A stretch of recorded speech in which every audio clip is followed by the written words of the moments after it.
Assalamualaikum warahmatullahi wabarakatuh. Perkenalkan, nama saya Hanif Kurniawan. Di sini saya akan mempresentasikan presentasi ilmiah yang berjudul tentang paragraf.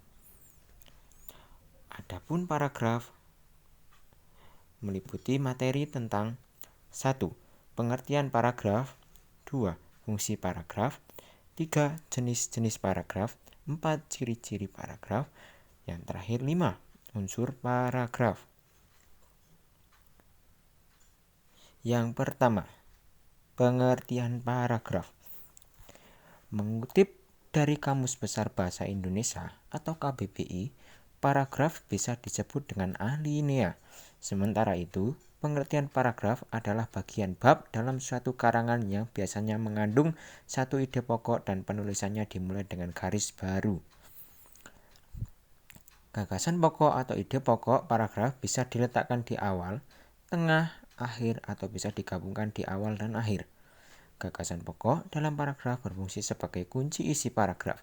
Gagasan pokok tersebut mempermudah pembaca untuk memahami maksud yang disampaikan penulis. Yang kedua, yakni fungsi paragraf.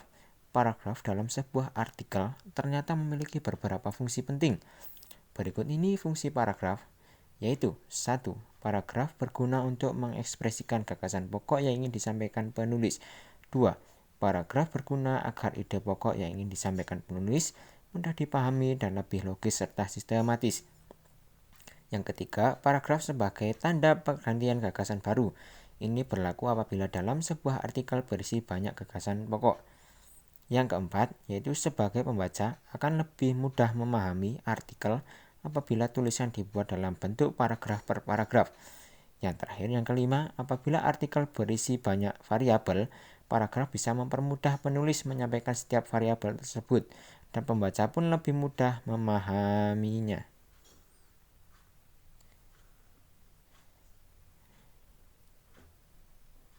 Yang ketiga, yakni jenis-jenis paragraf. Paragraf dibagi berdasarkan letak kalimat utama dan tujuannya, argumentasi dan persuasi. Di bawah ini penjelasan mengenai macam-macam paragraf sebagai berikut. Berdasarkan letak kalimat utamanya, paragraf dibagi menjadi paragraf deduktif, induktif, dan campuran. Yang pertama, paragraf deduktif. Paragraf deduktif merupakan paragraf yang meletakkan gagasan pokok di awal paragraf, kemudian kalimat penjelas berada di kalimat kedua, dan seterusnya. Yang kedua, paragraf induktif. Apabila kalimat utama pada paragraf deduktif berada di awal, paragraf induktif adalah sebaliknya. Ciri utama paragraf induktif adalah kalimat utamanya berada di akhir paragraf dan kalimat penjelas berada sebelum kalimat utama, bisa di kalimat pertama. Yang ketiga, yang terakhir, yaitu paragraf campuran, deduktif dan induktif. Sesuai namanya, paragraf deduktif, induktif, atau campuran adalah paragraf yang kalimat utamanya ada di bagian awal dan akhir. Walaupun muncul dua kali, namun bukan berarti gagasan utamanya ada dua. Fungsi dari dua gagasan utama dalam satu paragraf adalah untuk mempertegas informasi. Yang keempat, yaitu ciri-ciri paragraf. Secara umum, ciri-ciri paragraf yang efektif adalah 1. Berisi satu gagasan utama atau gagasan pokok dan dilengkapi dengan gagasan pendukung sebagai penjelas.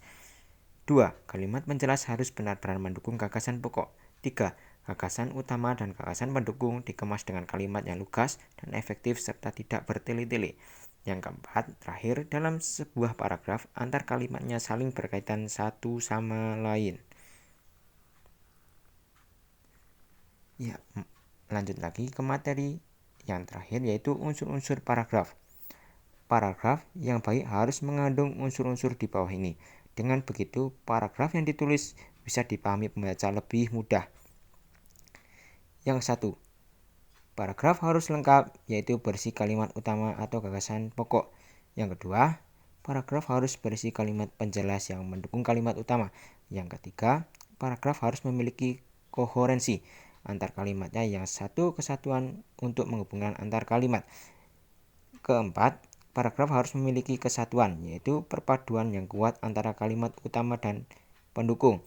Yang kelima, paragraf harus memiliki konjungsi atau penghubung yang berguna untuk menghubungkan antar kalimat. Yang keenam, paragraf harus harmonis, normatif, gramatis, dan semantis. Demikian presentasi yang dapat saya sampaikan. Apabila ada kata-kata yang kurang berkenan di hati, mohon dimaafkan. Allahumma afiq awamitorik. Wassalamualaikum warahmatullahi wabarakatuh.